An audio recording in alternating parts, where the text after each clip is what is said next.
and now I can make my point. So uh, I can't. Business. It's funny. I can't go and rewind. Um, No, you were talking about the um, Indians, and you were talking about how they're ruled. well, Yeah. we were talking about churches and the mega churches and the church we came out of in Texas and his, oh, I could say competition, Joel Osteen. It's not whatever that is. He's in Houston as well. And his old man, who he was, and a bunch of guys that started these movements in the 50s, self help programs, and all those gurus who will use God and maybe even say Jesus, but they use God a lot, like Osteen. Joel Osteen, his father was really in the group of men. I can't think of their names. Napoleon Hill types, and there's really no fighting it. The power and the draw is strong because they really know how to wield the SCLF programs. And this guy, Theme, who was a colonel in World War II, he went to the Bible so deeply, he probably brought back what's called exegetical teaching. He called it ICE, isagogic, exegetical, and categorical teaching. Categorical exegetical. It's a good acronym. Isagogic is historical settings, exegetical is the grammar work in the text, and categorical development, which is essential to any subject. And so he started a church that had thousands. And eventually, years later, the Osteen guy, probably probably in the 80s or so, and the colonel was assembling 2,000 people in the 50s. So he had an impact. You could say revival in that area of the country, Houston. And you don't hear about his name. He had 25, 30 published publications, published books, and ISP numbers and all, but he didn't sell them. He just kept them to himself and he gave them out for free. So the dynamic was way different. And I think God used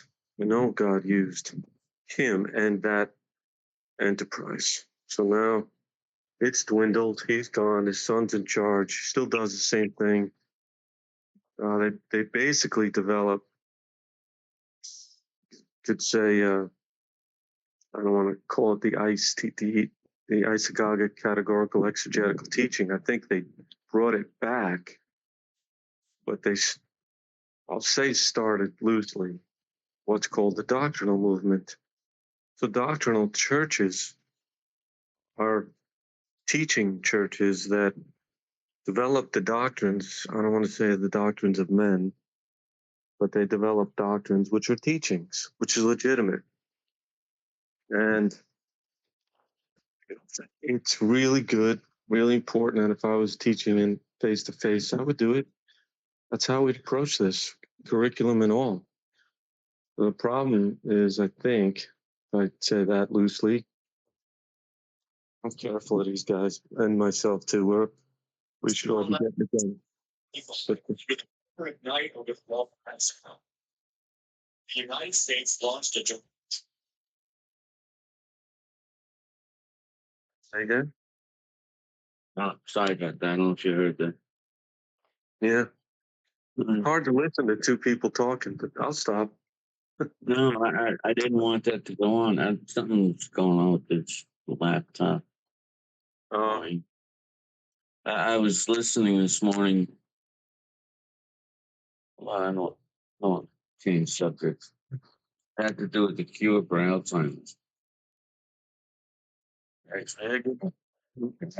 clean diet and get rid of the bugs and the heavy metals.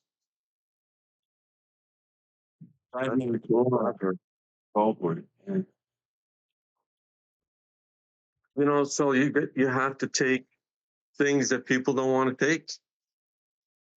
I did it next door, and I almost, like almost put her in the grave. She's like 20-year-old, something-year-old kid who I gave him oregano oil, and it was the end of it. I'll never go holistic again. I just don't understand why I was able to do that at 15, 16. Just do it. Just power that down.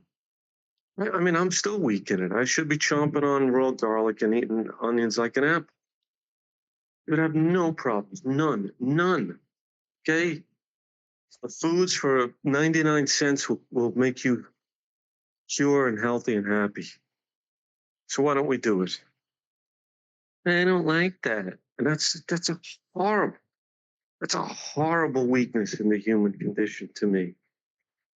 And I'm that way. I'm not doing them. It's hard.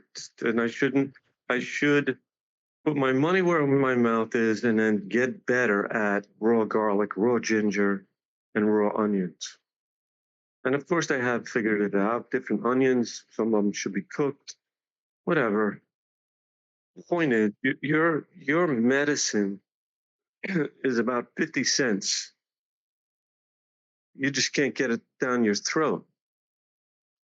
It's that simple. So what are we going to do? People say no and die. How about that? Is that demonic? I don't know. Well, sometimes when when it's when you're taking something and it's not no, yeah, and your body's like, whoa, what is this? It's sort of a signal for you to go, hold on, should you be taking it like this? Oh, that's You it's know because what I you. mean? Yeah, sure I do. That someone's got to be standing next to you saying, "Okay, take a little bit of it and then work your way up." You're not eating onions like an apple right away, but if your mind wants that as a solution, so maybe you need to see somebody do it. And then along comes a pill, which is like the easiest thing. It doesn't taste, just down the hatch and I'm good. What about the chemo people? You talk about suffering. Why don't you suffer with some garlic and onions? It's a Yeah. real something to look at. But anyway, um, well, what we got there? Oh, Alzheimer's. It's a scam. What do you want to say? There's things that they've determined easily. Actually, were out there. So you have to know it. That the human body can't really deal with. I can't remember now. Certainly glyphosate, halides, aluminum, and one or two other things, and Wi-Fi. And Wi-Fi seems to like almost orchestrate and or activate. But fluoride? How did those three things get into the human body, into the diet, into their life, where you can't even get away from it now? I mean, you're consuming even when you take a shower, fluoride and chlorine, which actually, when I go to these pools, which I don't, you can smell the chlorine like 50 feet away. So that's chlorine gas hovering over the water. And you go into the water and bathe in the chlorine and smell and breathe in chlorine gas. And then cook in the sun. How bad do you think that is? No one thinks of it that way, isn't it something? Why does your mind work go there? Well, the crazy thing is, well, I'd say last year, sure, because I like good water. And, well, if someone would come along and talk to you in the pool, in a bikini, which is actually pretty unsightly to me. I'm a 60, 70-year-old boy. But anyway, no, you're just talking to people, right? Doesn't have to be a girl, a lady, an old lady. You're in the water now for, well, an hour can go by. I remember like thinking, I gotta not do that. I gotta go home and take a shower and more corn. I mean, it's not good. It gets absorbed in the skin. Your whole entire body, your whole epidermis, integument system gets. And now there's something wrong with my skin. And really, what it is my liver. Could you be overloaded? The answer is absolutely. So go take the drive and jump in the salt water. Did you go yesterday, Kev? Yeah. Anyway, I thought about you. Yeah, So, I went. It's really no trouble as far as getting there from here. If you take the bus, that works really good. oh, okay. Yeah, Um, and it was like you said, if I didn't take the bus, I wouldn't have gotten any parking or anything. I was crowded. Yeah, it's Yeah. just like you said, on the weekends you might as well forget it because you're not even going to get a parking space. So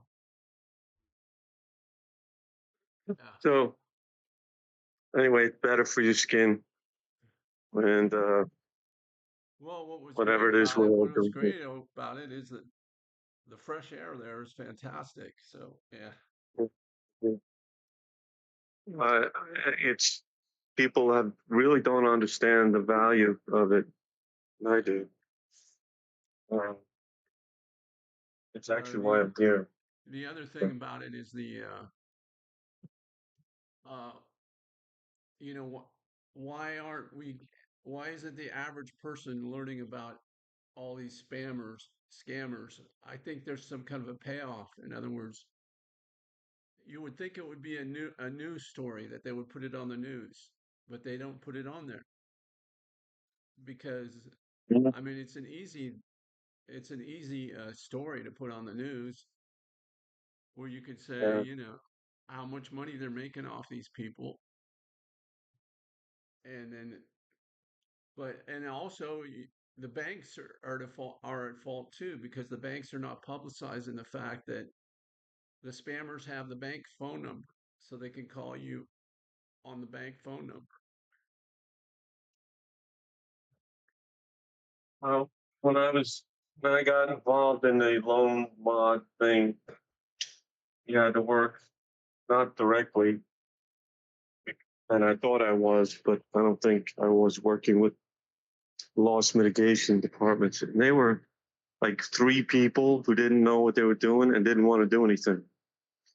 And it got a lot of mortgage people who lost their jobs and, 8, 9 into loan modification businesses. And, well, that was like sharks in the water smelling blood. And it turned out those TARP funds, which were almost $1 trillion twice, so almost 2 trillion, was a scam. It wasn't going to the people. It was going to the banks.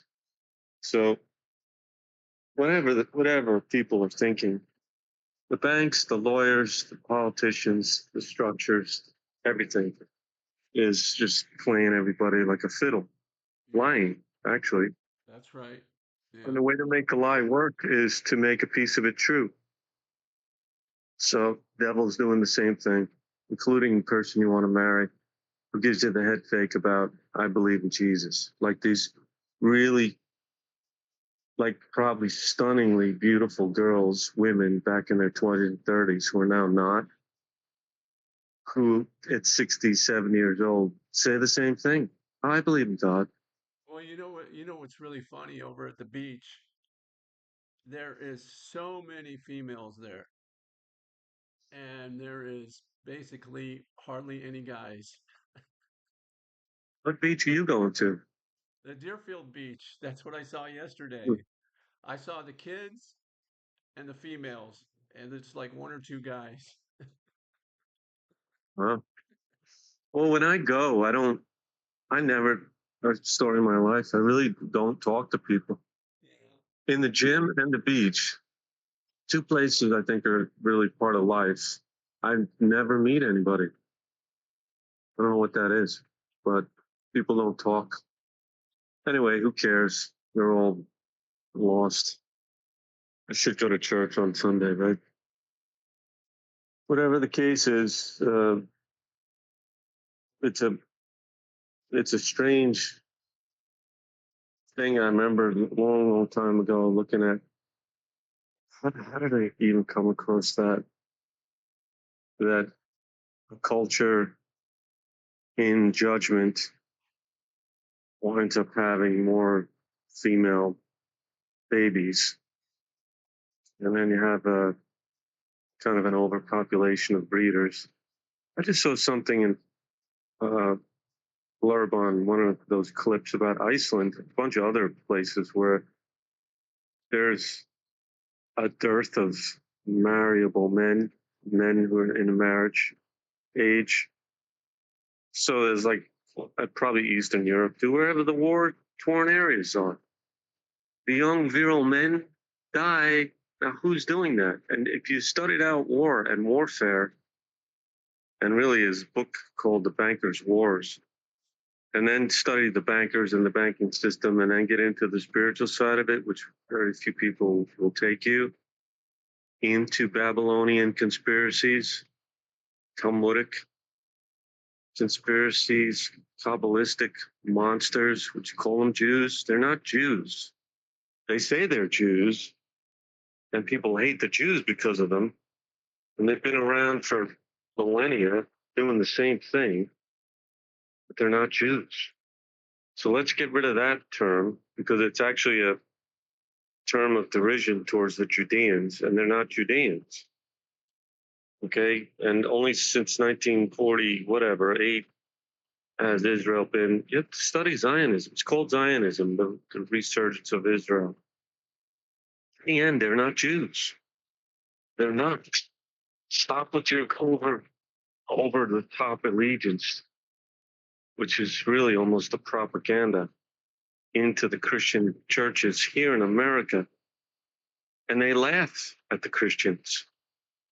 We actually don't like them. The only thing going on in Israel that meets God's approval is like the 1 or 2% that bow a knee to his son. You want to call them true Jews? They're certainly true Israel. It's coming out of Galatians 6. And it's not as a direct a statement as I make it sound, but it's for sure. You have to read what he's talking about in Galatians and Romans 9, 10, 11. It's those who bow a knee to his son whom he sent. So that makes you the true Israel, i.e., a Jew. Now that's almost harsh because of the way we view Jews and Jewish people. We don't understand it in this day and age. So I wouldn't say you're a true Jew, you're just true Israel. And you really need to learn a little bit about who Jesus really is, who Israel is, who Abraham is, and the sons of Abraham. Because you're the son of Abraham in Christ. It's not a genealogical issue. It's a spiritual issue tied to your spiritual function of faith. If these things need to be on the board, it structures your reasoning when you use the word faith. It's a spiritual component, along with your documentary, to realize who the one true God is. There's a lot of other gods, and a lot of people say, I believe in God, or believing in nothing. They believe in nothing. That term is so innocuous, it doesn't represent anything. You better define that for me before I pose we go to bed. I mean, before we go get married. How crazy is this culture now? Because even the ones who are going to church who want to say no sex before marriage can't define their God. Even if they say, Jesus, give me a little more. Come on, don't tell me what he did. I know what he did. You can't explain that to me either, sadly. Yeah, he died on the cross for my sins. Okay, explain, please. And you have pastors not explaining it. I was in a Matthew 18 situation with a friend of mine, and he said, "Tell me who the Christ is." And it stumped him. It stumped the two guys in the. Anyway, come on. See, that they're not like, oh, that's a refreshing question for me because I can answer it and I want to answer it. Well, it's because I'm more adept at it. Yeah, because I talk about it. So talk about it like I do in the classes. It helps. Really, really helps. You have to talk about it. Start your fellowships off that way and or start teaching. And you'll see. You're able to articulate a lot more than Jesus died on the cross for my sins, which is really almost so simplistic, it's not fair to what he really did. So now you have to get into historical things, the justice of God. Haven't I just heard somebody? I mean, these are really good pastors and teachers. I see them on Facebook clips. I'm not going to argue.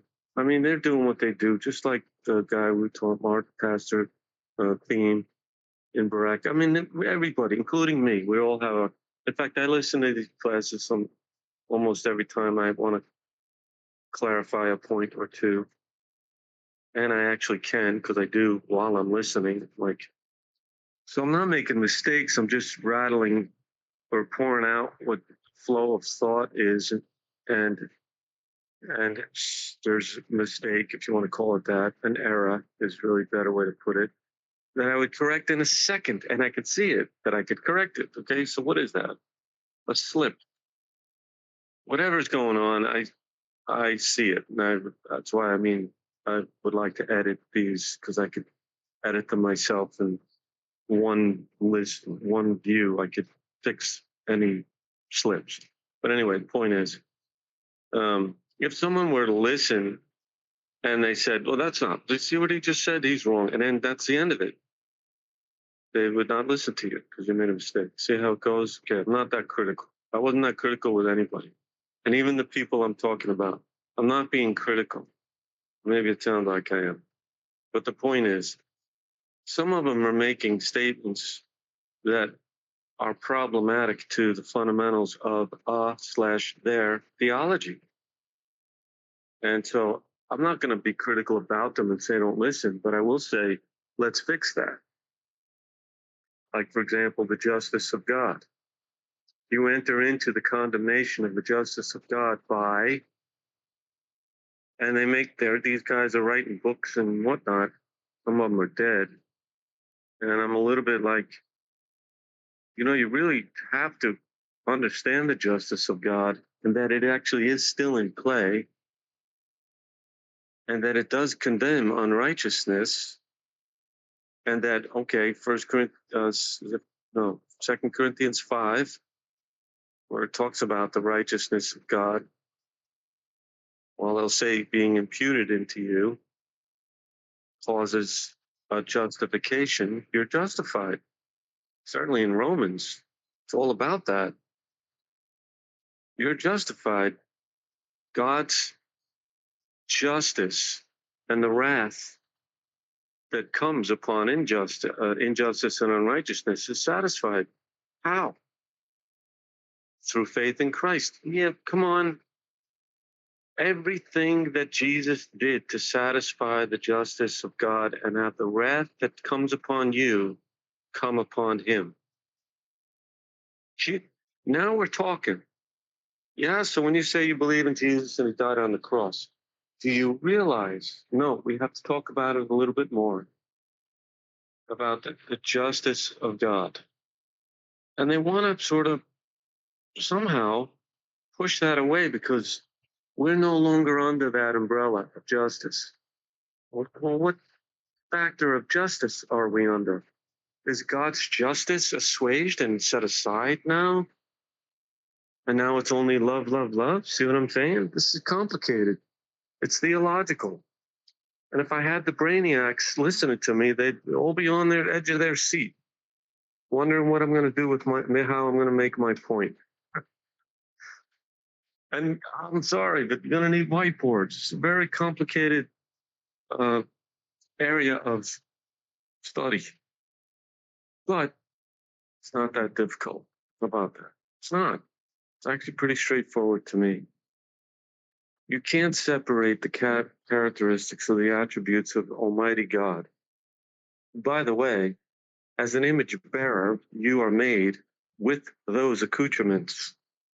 Why do you think we all judge? And why are people so quick to see injustice? That's not fair. We are so wired for that. It's about time somebody tell you God is trying to get that fixed so that it operates correctly. What do you think is being hijacked? You think you're a free and independent agent who can mete out justice or injustice or whatever it is that you want.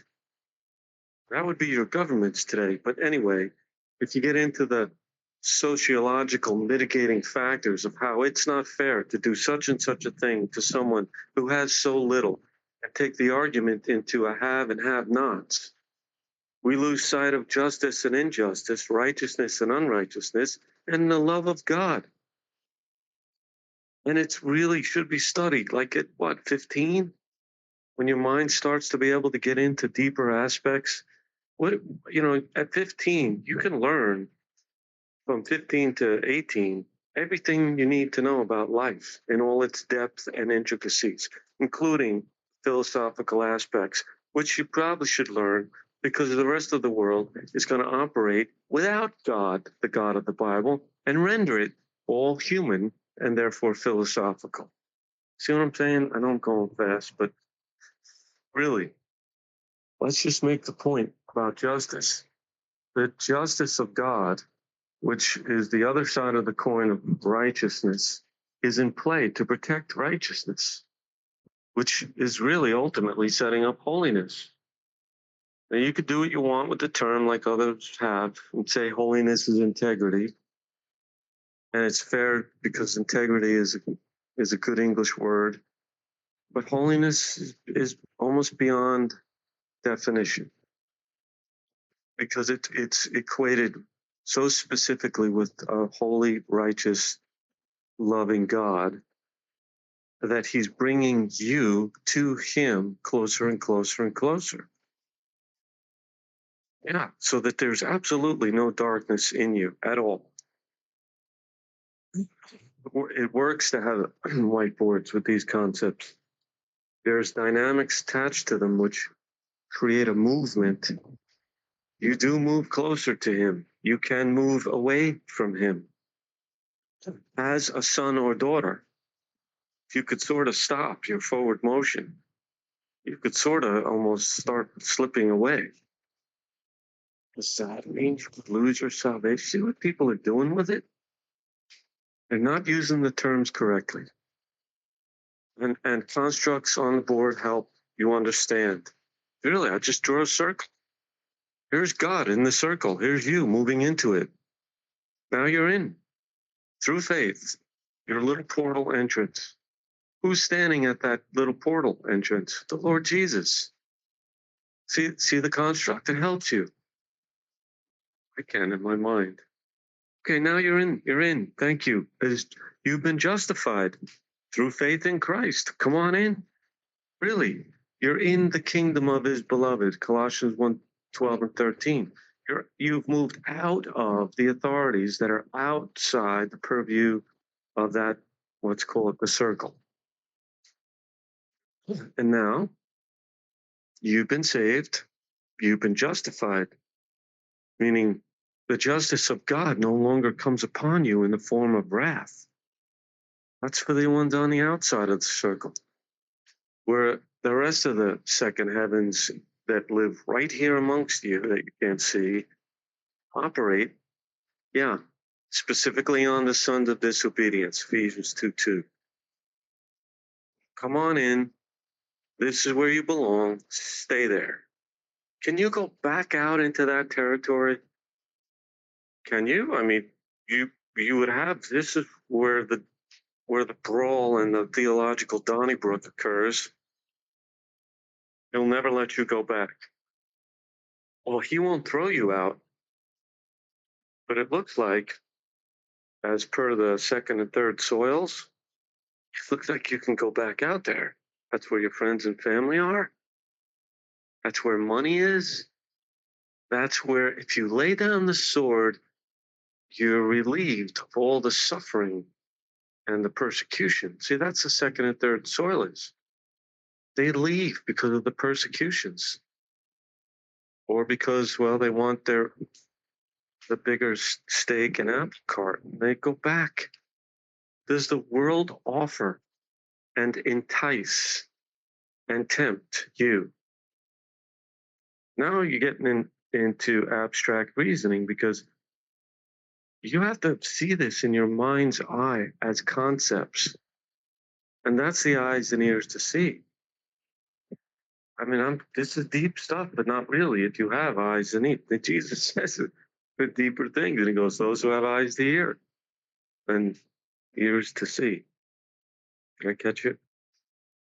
Yeah, that's what he says a lot. In fact, when he does say that, he's talking to you. You should assume it to be that. Go back and read the passage again. Those who have eyes to see. Go back and read it again. He's talking to you. And the rest of the world is just going to row the other way. And all your theologians are going to, what are they going to do with it, with the justification? And you've been justified. Yes, you have, through faith in Christ. Justified. Somebody put justified as if I've never sinned. It's a good way to say justified. Just as if I've never sinned. Okay, that helps. It does in the English. All the sin and rebellion and criminality has been dealt with by the one who's at the gate. He is the gatekeeper. Back to the circle on the board. He's right there. You enter into salvation. So now the circle on the board, title it salvation. Anything on the outside of it becomes evil. This is how you understand evil a little better. What do you think is the first perimeter? Okay, so now I need the construct to help you. See if you can picture it. Draw the circle, and then draw another circle, and then another one, and then another one. Draw 10 circles. The inner circle is him. You're moving into him. The other circles, the first one right on it, well, religion. Let's say Catholics. Now let's just throw them all on that outer perimeter circle. Because that's how I put it. Let's just say it worked for me, but I don't know if people got any help with it all, but the concepts are fascinating, because the first perimeter circle outside the inner circle where God and Jesus are, where you belong, is religion. And you can spend your whole life that close to God in religion and still not be in where you belong. And you could need salvation. It's really what religion's doing. That's the broad way versus the narrow way. Broad way that leads to destruction. Sorry, but I'm not sorry. Religions, plural. So anyway, that's the devil's fake out, Joel Osteen, to bring you into an SCLF factor where you're good right there. See, you can see them, you can smell them, you can see everybody in the kingdom, and you're right there. What, on the outside? Look at Revelation, I think 21 or 22. You're not coming in. No soup for you. And you have a lot of people, and I know you've both heard people say, I'm good with that. I mean, I'll be your driver. I'll hold the door open. But I got news for you.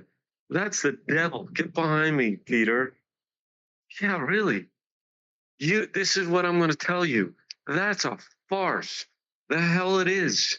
That's the devil playing you. You don't want to be the door holder. You are standing, sitting, kneeling at his feet, and you'll be very, very happy. That's where your true peace, joy, love, all the happiness that belongs to you. The one holding the door open, well, I don't know, but please get rid of the idea that you be good with that. I'll be his chauffeur. I've had people tell me that. And guess what? Actually, now I'm thinking about it.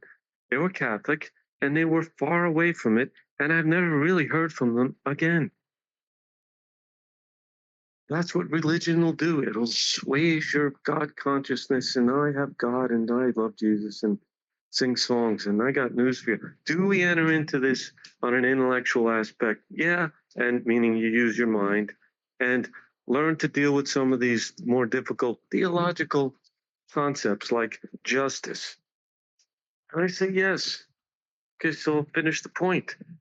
How are you justified? Martin Luther wrestled with it, coming out of Romans. They really couldn't understand how you were justified through faith, just believing in Jesus. You have to do good works. You can't believe in Jesus and go be a scoundrel. And that was where the rubber met the road in the arguments to this day, especially with evangelicalism, who determined to make it easy. Just say, I believe in Jesus. And the Catholics are like, that can't be. You can't just say, I believe in Jesus and go be a scoundrel. So they're full of good deeds.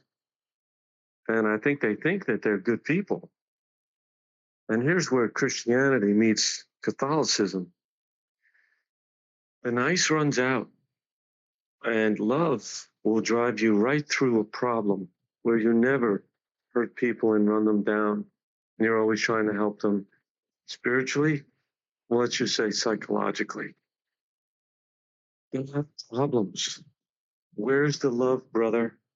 Now, what is love? Now, I'm going to need more boards because these terms are going to have to get really well defined. And in the end, I'm not going to bring you there through well defined terms of used in a Bible class. It's the life, not lifelong, but it'll take you a while. And maybe not. It'll take you right to it. The love of God is God. It's God in you, and you start to operate in that. Do you need to be in a church? You need to be in a family, close-knit group of people. If it's a church, you'll have your other family members, including possibly your spouse, who really doesn't like that you assemble with that little group. It's very cultish. See, okay, I'm all over the place with it. It's the Christian life. You can actually live it alone outside of the groups, including the churches. It's you. It's you communing with God, and He's in your thoughts. And that includes your heart, which is really connected to your thoughts and motivations and desires. Now you're going to have to learn about the true human in the fallen state, the human condition, and eventually, since He's with you, in you, teaching you, giving you these things, you'll start to understand introspectively and move away from the contamination and the sewage and find yourself in truth. And it'll settle you down. It's connected to peace that He gives you. It's that peace He gives you. And you chase it down in Hebrews, I think 13, without which you chase down peace and holiness, without which you won't find Him. It's all connected to truth. He is the truth. Even at Psalm 91, was it 4 verse 5? It talks about the truth. That's your coverage. That's your blanket. That's your shield. Your hideout. It's your rock cave. It's even the sword. The truth. The word of God. You're in defense. Is that the word? You're I lost the word. Anyway, wow, it was a good word. I just lost it. Begins with an I. Invincible. Anyway, back to that, and then we'll stop. Justice and being justified has to do with the justice of God that comes upon us all. So faith in Christ, He's the one who brings you to it. I mean, He brings you to God, Yahweh, the Father. And now it's just love. What about justice? What about righteousness? I'll tell you right, the best way to look at it, without getting into all the problems of the camp's war program on their theological battlefields, because it can get like that. You're now functioning under the true love of God, and you will learn the righteous standards of God, and you'll learn how justice actually operates with those standards, so that the justice of God is responsible for teaching and training you so you can hold to the righteous standards. And it's not a wrath. It's now a paiduo, and that's the word in Hebrews 12. It's translated as discipline. And discipline is associated with getting the belt or the stick from a Baptist. And really, in 2 Timothy, paiduo is translated as instruction in righteousness. And that's a way better way to look at it. Discipline, let's just say when you want to learn the piano and you don't want to, your mother wants you to, it requires discipline. When you need to do something like eat raw garlic and raw ginger and raw onions, and you don't want to, because your stomach, really just your tongue and throat, which is really your tongue, giving you a hard time, it takes discipline. So now discipline is an interesting term. It's not get the belt. It's not. There's a word right next to it called mastago'o, and that is get the belt, because I have to break the rebellion. And this is the, I'm going to say, I'll say a teacher, pastor even, helping you with the concepts. It's learning how to break free of those darker side of you, the spirit realm issues. Right? So it's not get the belt. Look at the term. It's not get, it's scourging. The term is scourge alive with a whip. But in the life of a human, being a human, outside of getting the belt and drawing blood on the buttocks of your child, what's really going on? Can we look at the spirit realm? Can your mom and dad actually rule the spirits around you and get them out? How do we deal with Mastago and Paiduo? You're trying to get kids or people to do what you want them to do. That would be through instruction in righteousness. Ultimately, wait for it, truth. These are the standards we have in this company, in this house, in this world. They're righteous. We try to get you to learn them and conform to them. Romans 12:2. See how now it gets a little complicated. Okay, so instruction in righteousness, meaning we instruct you and you now have a righteous standard and operate in it. What's causing the disruption from you to operate in those standards? And that would be the spirit realm, including your spirit. There's something going on. There's a power, a force of rebellion where you don't want to conform. So if I have to get Mastago'o on you, it's not really drawing blood with a belt. It's really taking the instruction or bringing it into a form of discipline. Or you're going to do this whether like, well, don't you have to have a part in that? Self-discipline is a part of the fruit of the Spirit. It's egretia. It's in the list in Galatians 5. It's a blessing. Cannot you call upon the holy God who's in you to get this fixed? in me. And that would be your Christian periphery. And that would be ultimately your mom and dad. Now, what mother and father do you know on that page, even if they're, equally yoked, do they understand these things the way I just kind of explained them? And where is the wrath that's tied to the justice of God? It's totally assuaged and settled down in the love of Christ. Now we will have the patience and kindness and mercy and love and joy and peace that the Holy Spirit is producing in you to get your children and to get your friends and to get you instructed in righteousness so you understand the standards and operate with them. See, now, in order to discuss them theologically with people I have in mind, a man would have to listen to what I had to say just now with whiteboards, and then he'll argue with a yeah, but. Instead of trying to further develop the ideas. That's why the constructs work on the whiteboard. Because by drawing a circle, you already set up parameters that create an exclusivity. And God is working with you in that, sphere, realm. Look at the circle. It actually fits in the grammar. It's called the dative form. Yeah.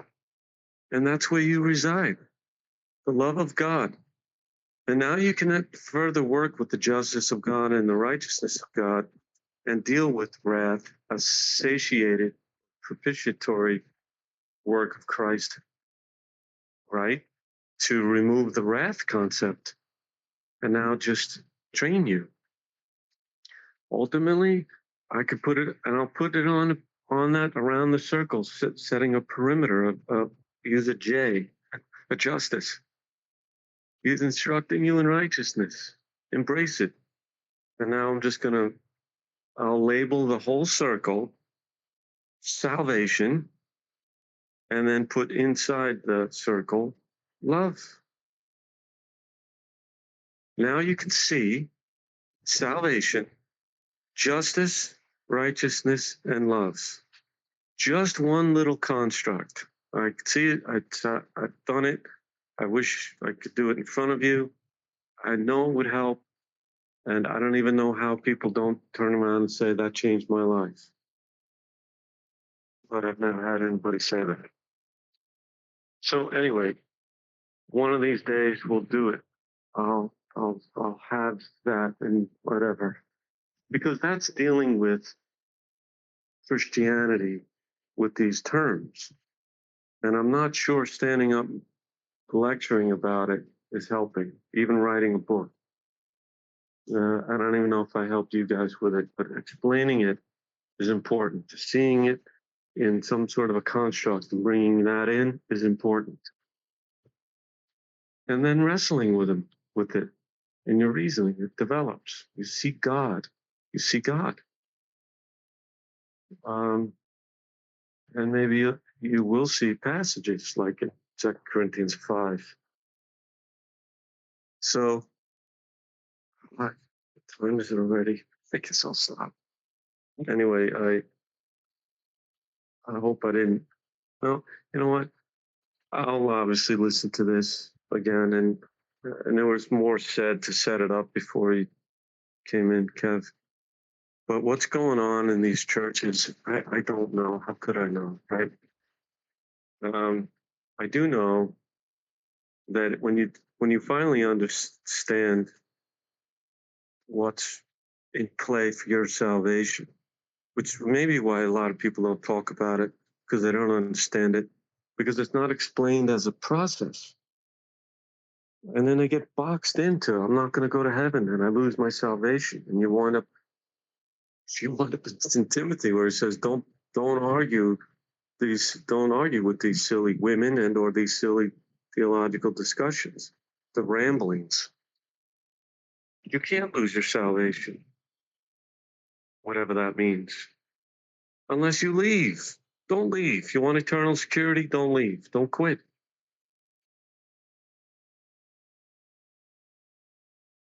you can quit. And even that's debatable. Hasn't God begun a good work in you, and he'll see it through? You know what it makes me think? I'll say it. He won't let you go. He'll take you home before that happens. So now you have an issue with. I want to complicate things, but when I was looking at this parable of the sower, the soils, the second and third and fourth soil, I entertained, and I still do. Can you transition from the second and third into the fourth? And can you transition from the fourth into the second and third? Which means you can quit. The second and third soils quit. If you want to say they'll lose their salvation, well, they quit on the whole program. You have to see the salvation as a program, process. And if you don't, then you're going to lose sight of my statement that I think is actually supported entirely in the Bible and in life, in concept. Okay, so second and third, were they ever fourth soils? And that was a question I had. I kind of loosely hold on to it, right? So I don't want to go too far into it. I drew the idea, the conclusion that you might want to make sure you're a fourth soiler. Yeah. So now I'm into bigger concepts, and you do need the whiteboards, but I'll leave you with this. If you guys are following, that make sure of your calling that he says to Timothy. And it's not the calling of a pastor teacher. It's the calling of a Christian. He calls you out of the devil's world. And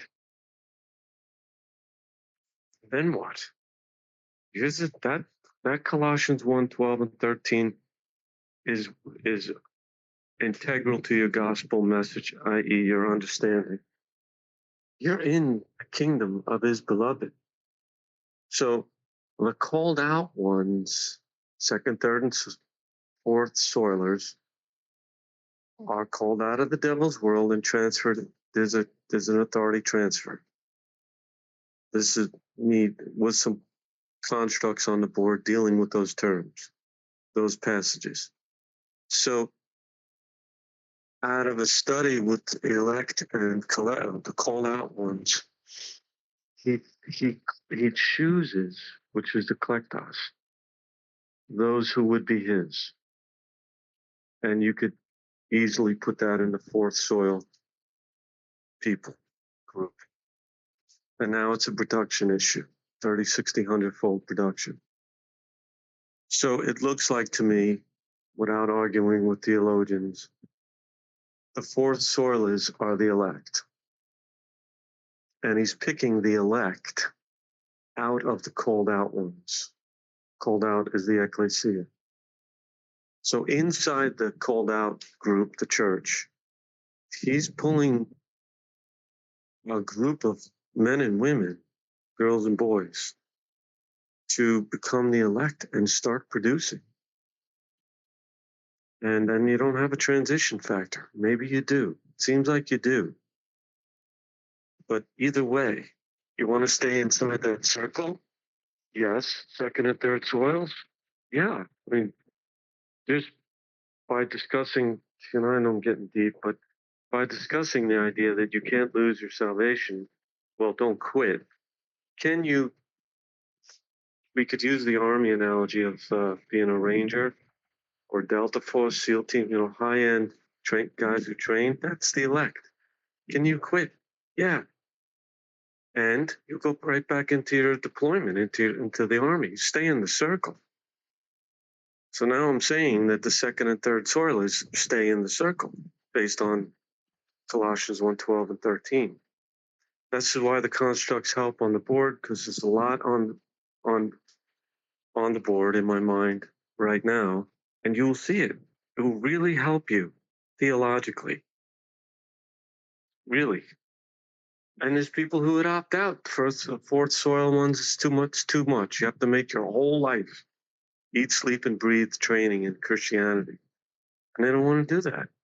And that's the second and third soilers. They go back out into the world for the creature comforts, and so I don't have to be persecuted, because those Christians are going to get persecuted, right? What, ostracized? Big deal. Anyway, I'll stop. But it gets someone to see the dynamics when you put it on the board, and it helps you with the passages and ultimately who you are as a Christian. So you don't lose your salvation, meaning what? Can we help with that term a little bit? You're saved by faith. What's Ephesians 2:8? You could actually put that verse right there as your entrance into that circle where Jesus is standing there with his cross and his shepherd stick.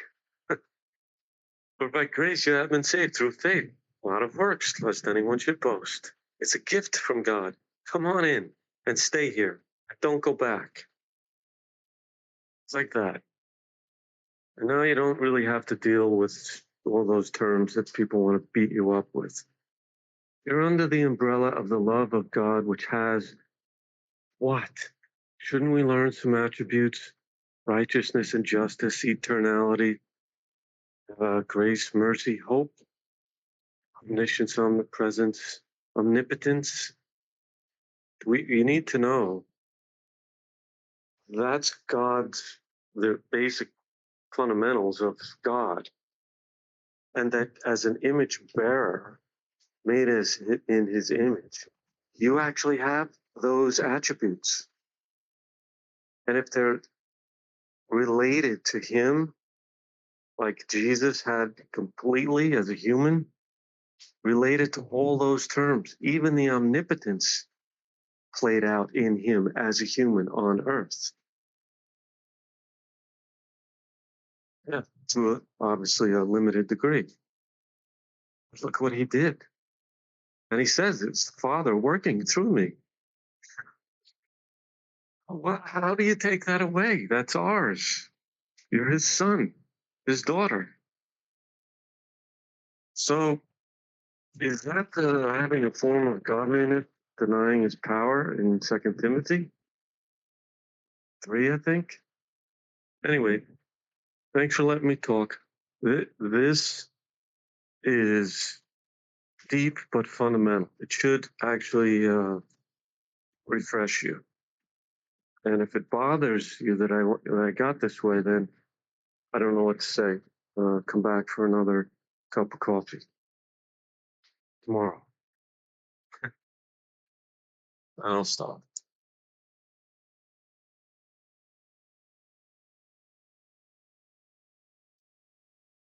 Let's not put you guys to sleep.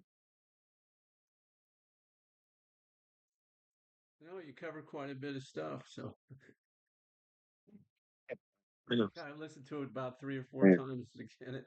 But anyway, yeah. Good. Please do. We'll talk again, like All right. anytime. And you may not be familiar with the arguments and discussions in those circles. A lot of people would say, I don't want to. And I say, yeah, go ahead.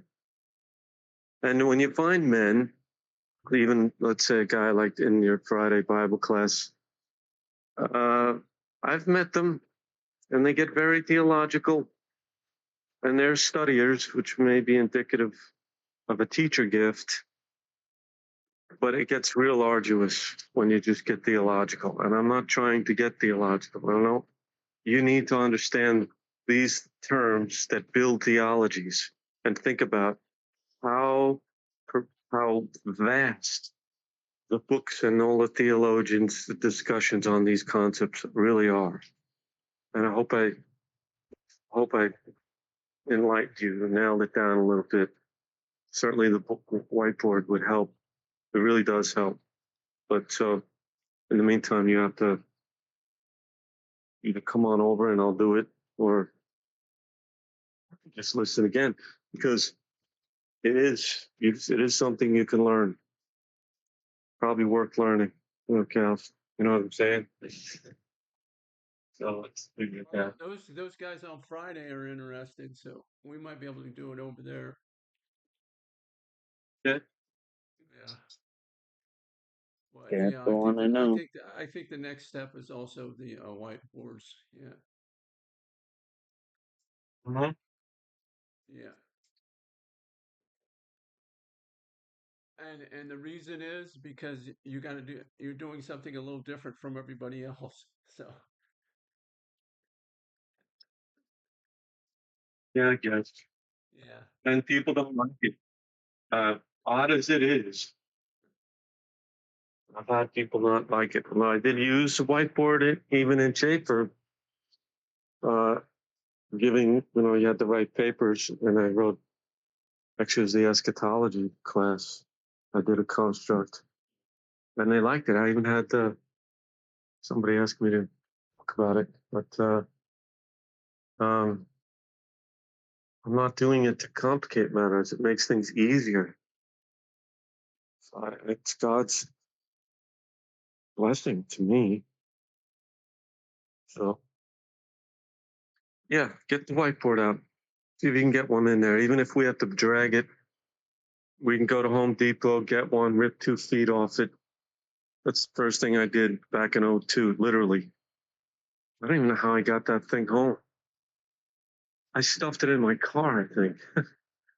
I can't remember. Oh, I know what I rented a Home Depot truck, the pickup, and I bought like 5 whiteboards. And I ripped 2 feet off of one and bought a one by uh, and glued it on there as a frame so that it wouldn't wobble. It's actually worked really well. And people let me, well, they kept it in their garage.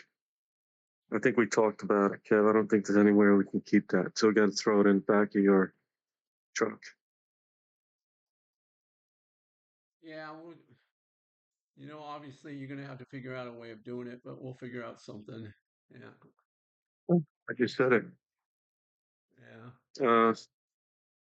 Literally. Well, Now I got we also have to figure out a way to prop them up in the place. So, yeah.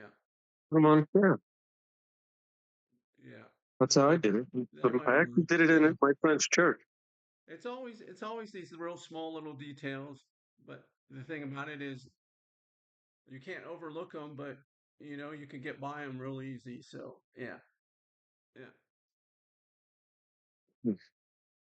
Okay, Okay. I'll do Uh, Psalm 92.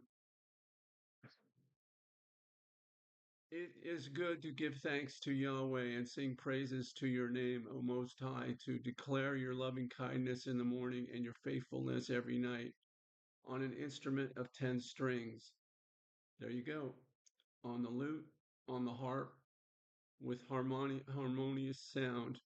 For you, Yahweh, have made me glad with your work. I will triumph in the works of your hands.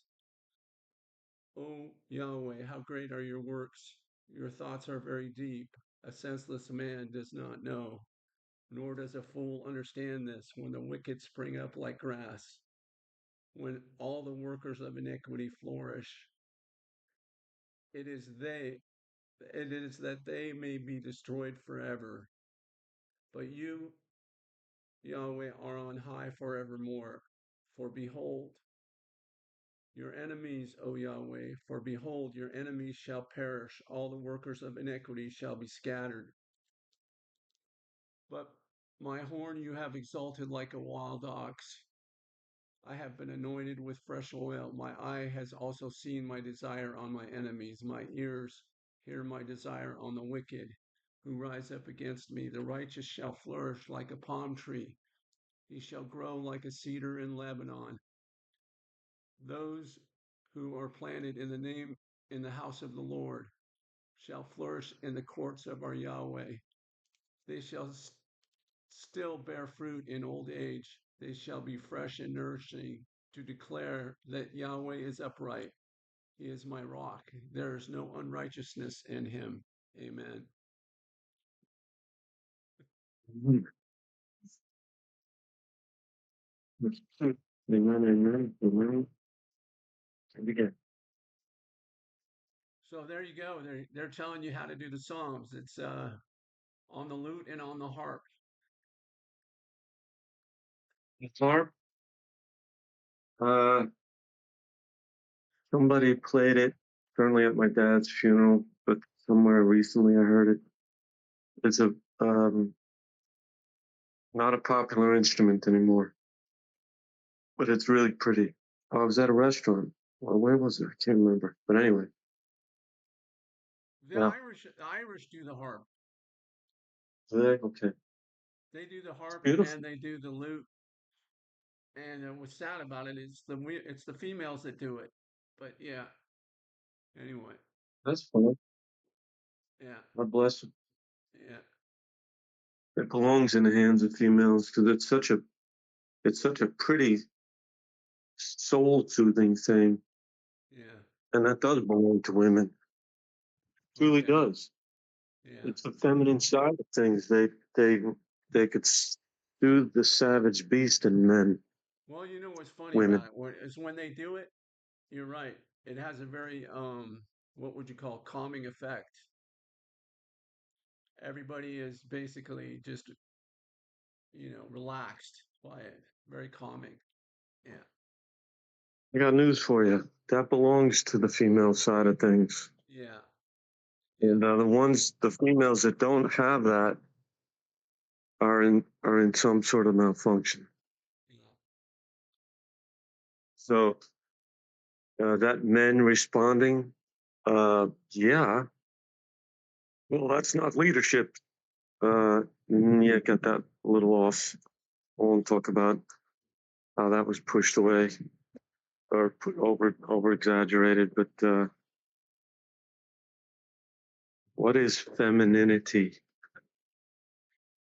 Let's not get into the feminine spirit realm side of things that has been declared since the 60s about the feminine energies in the age of aquariums because it's gotten really bad, and in this culture it was pushed maybe even the spawning ground of the feminine energies from the goddesses of heaven. And what has really happened? The women and the feminine side of things have been empowered, but I'm going to say the G3 factor has been empowered. And women have grown independent of men and have made God out to be I don't know what. And authority structures are a mess. Subordination, the structures that he established, right? Adam and Eve, he will rule over you. Eve, and we're going to keep those structures. Yeah. So, ladies, um, no one can do it like you. God has given feminine pulchritude not to men. So just be all that. Uh, cover your wombs. I have a lot to say about it, but all the women know it way better than men. And most men, especially if they get married, know it, come to know it. What have we done? Yeah. So men be men. He says that in a couple places, It's in Corinthians, I think 6, 1 Corinthians 6, somewhere. Be men, it's a command. He also says in 1 Corinthians 6, in that list where you get disinherited, effeminate men are disinherited. So you can see what's going on in this culture. It's the saddest thing. So the strength of a man, maleness, masculinity, right? We can all talk about it. We're all old enough now. What was your dad like? The men in our dad's day, they they were there was something that God had given them. They were just men. They were just right. That's just the way. I don't know. Anyway, our culture did a number on the whole thing. So go ahead Well, and stay you know what's toxic. interesting about this is they could play the harp for an hour and they could keep people are pretty much captivated. But you're curious why they don't ever put this stuff out on any of the TV or anything like that. But What? The music? in other words, why don't you ever have that, as a form of entertainment? In other words, you have to go to the Oh, bar and you have to listen to these females with the bar with the harp, but otherwise, it's pretty much covered up.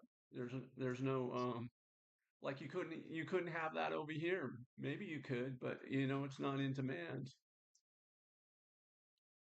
I couldn't answer that. Why? What people want? They want to be moved, stimulated, or something. But now we're gonna have to get into discussing music. Yeah. And no one wants to do that. No, but it's actually, people do find value in it, but for some reason they don't use that value anyway. Well, I bet you if you went and got a harp, learned it, and then took it to the pool, you'd have somebody's attention. I think so, yeah. I really believe you're right.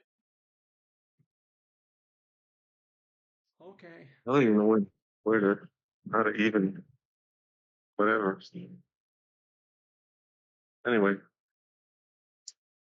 thanks for Well, my listening. my my friend in high school, he loved the uh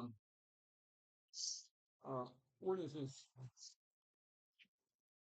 The what? My friend, he loved the trumpet.